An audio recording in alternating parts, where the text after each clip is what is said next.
I'm really happy to be here this morning. It's a great honor and a privilege to spend some time with you as you present your work and your initiatives to take your work into the industry and to society outside of the University of Peradeniya. First of all, I want to congratulate the students who made these amazing presentations. I was really impressed.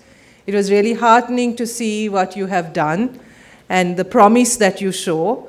And I was speaking to both the dean and the head to say, why aren't we hearing more about this and why aren't we collaborating more? Because I think many of the studies that you presented, many of the research that you presented here, much of it has direct relevance to the work that the government is doing. And I think there needs to be much more collaboration and linkage between, when we talk of industry, we only think of the private sector. But I think much of what you presented here has relevance also for the work of the government. Whether it's irrigation, whether it's water management, whether it's building, how can we apply some of these into, for instance, our school projects and our university projects. So I would really strongly encourage a more robust collaboration between institutions that can really benefit from the work that you're doing. It was really impressive to see all of what you did. I understand that this is just a small fraction of all the work that goes on. I was also really encouraged to see that most of the presentations had a sustainability component. So it's very clear that this generation of students are very aware of issues concerning the environment and the issues of sustainability that will define our lives in the future. And the fact that you are cognizant of this and you're taking this into account in your research and in the work that you do was truly encouraging. So once again, I congratulate all of you, and I really hope that we can continue to make use of the work that you do and ensure that the work that you do doesn't remain just as a research paper that is presented to an academic audience. This moment is important, this kind of work is important because especially at this moment in time when we are looking at reforming our education sector and looking at how we can make our education system more relevant to the world that we live in. This kind of collaboration, this is a really good initiative. As you know, and as was presented by the head, the statistics that were shown here, as a country, we are struggling with STEM education for multiple reasons. Of course, many of you here will look at it from the point of view of how we can make the university system better geared for STEM. But I think you would all understand that the problem also arises from our school education system, where access to STEM education is one of the major factors that creates a barrier for higher education, increasing access in higher education for STEM education. So we really need to look at this issue, and this is not just an issue of people or young people not interested in STEM education. It's simply a problem of equality and access. We know that very few schools are able to offer A-levels, STEM education in the A-levels, and this is precisely what we are trying to change in the education reforms that we are discussing, where accessibility to all of these subjects will be much more equitable. However, I think we also want to reinforce something, that I think we need to also break out of our focus on sticking to our own very narrow disciplinary traditions. I think the world is moving towards much more multidisciplinary and interdisciplinary approaches, because I think we all understand that the world is evolving in a way, and that the problems that are presented to us are far more complex, much more complicated than some problems that can be resolved or responded to within one particular discipline. So this multidisciplinary, interdisciplinary approach is something that we need to cultivate from school, our school education system itself, where we encourage interdisciplinary, cross-disciplinary conversations and dialogues that will respond more effectively to how we respond to real-world problems, but also how we create the kind of knowledge systems and the approaches within our young people to be able to approach a problem from multiple perspectives. So this is something I would really strongly encourage all of us to think more deeply about, because I think we tend to imagine that just focusing on STEM education will kind of miraculously resolve a lot of the problems that we are facing. It's not just that. It's a more complicated world. It's a more complicated requirement and response that is expected of us. And after all, as the university community, I think it is paramount. It is, after all, we are best, or rather now you are best positioned to be able to tackle these more complex issues in a more integrated way. So this is something that we are increasingly working on, in looking at how we can expand our focus and create the kind of education system that is more responsive to the kinds of problems that our world is increasingly presenting to us.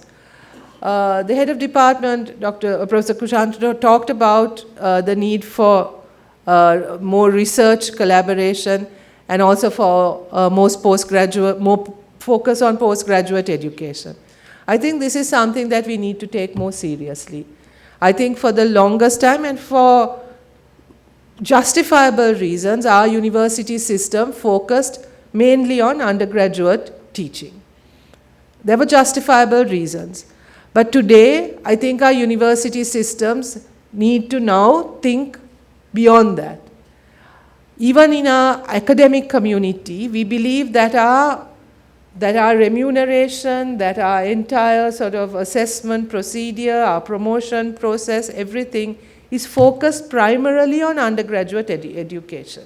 This is where we are focused on. Postgraduate education is seen as an extra. That is why we teach postgraduate on weekends, right? It's not considered as part of our daily or routine work. It's extra, right? Also, we all know that in many universities, we use postgraduate education for increasing our income, our university income. These are fee-levying programs that are not necessarily designed with a bigger idea about postgraduate education and encouraging research, but it is a source of income for the university.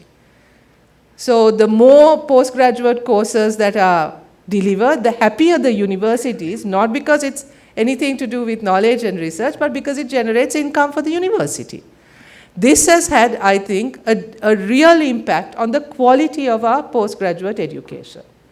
Now, I'm not blaming the universities for this. This is partly the fault of authorities for not sufficiently funding our university system, thereby forcing vice chancellors and administrators to seek other ways of earning money to keep the basic functions of a university going. This needs to change.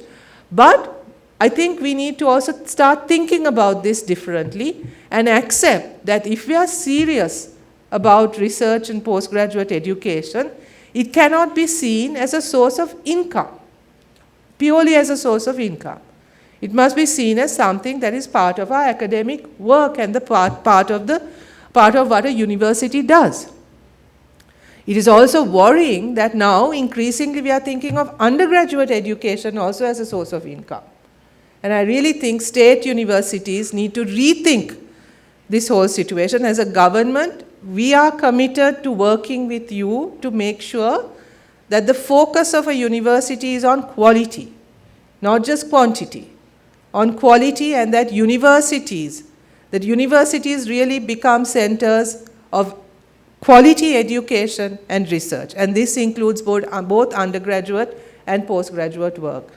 So we really need to have this conversation about how to make postgraduate work and postgraduate education and research part of what a university does, and not just see it as a source of income. So I think this is where the problem. So if we want full-time postgraduate students, then we have to accept that they are there from Monday to Friday, right? And then they become part of the teaching, the faculty, part of the research process, right? And that they are funded, and we need to look for ways in which we can fund them. And these are conversations that we really need to start having, and not merely thinking about how to continue to offer postgraduate education simply as a source of income. So in this sense, as a government, we are really committed to looking at the university, the traditional university, and this is partly what we are trying to do through the education reforms also, that we ensure that there is a path to the university system, but that the university system is focused as an academic institution, whereas we create another path for those who want to directly move into the world of work. That's the vocational and skills sector. And that could also have a higher education path. But there's a distinction between the two. The vocational higher education path is more directly linked to the world of work, whereas the more traditional academic path has to focus on knowledge expansion, on knowledge creation, and knowledge dissemination. Here too, I encourage you and I urge you to start looking at industry collaboration, not just as short-term work. It is not just about immediate application and commercialization of the project. That would be good enough to keep a system going. But for Sri Lanka now, we need the kind of input and the research to take us to another level. And that means not just looking at immediate commercialization, but looking at what is required to propel us to another level. And this requires investment in long-term research. In research that may not give you immediate commercial benefits, but will really look at expanding our knowledge systems and generating the kinds of innovation that will take us to the next level. So I think both of this is also necessary. Both these kinds of research is necessary. One that looks at immediate applicability and commercial value, but also that is looking at longer-term investment, which longer-term returns, which may not give you a commercial benefit immediately or an applicability immediately, that will really be able to contribute to the knowledge system in our country and the kind of innovation and creating the thinkers and the knowledge that is required to take us to another level. If you look at countries like Singapore or any other country that we consider a model of development, the investment in research is also long-term. It is not just about immediate applicability and commercialization. So we need to look at both of these aspects of research as well. So there's a lot of work to be done, and it's really encouraging to see the University of Peradeniya, one of our premier, best-known universities in our country and also internationally. And the Faculty of Engineering has always been one of the most respected institutions in our higher education system. But I think we now need to shoot higher. We need to be more ambitious, but we need to be more ambitious in the right way, and not just think about expanding for the sake of expanding or collaborations for the sake of collaboration, but really understand what it is that the university is expected to deliver, not just in the short term, but also in the long term. So once again, I thank you all for this opportunity to come back to a somewhat familiar forum and to be able to share my thoughts with you, and also to hear from the students, and that was really inspiring and encouraging. I thank you all for the hard work that you have been doing under tremendous challenges. I can say that we are constantly looking at ways in which we can ease some of those challenges, starting with filling some of the urgent vacancies that the university system is currently dealing with. bear with us, because as you know, vacancies have not been filled for over 5 years, and this is not just in the education sector but in every sector. So the filling of these vacancies is a serious matter which we cannot fix overnight, but it's something we are very conscious of and which we are working on very intensely. So I thank you all for having survived what was an extremely difficult period for the university system, and for staying with us and not abandoning the system. And I hope that we can move to a better era where we can all flourish and really deliver on the promise of education and the promise of higher education. Thank you so much.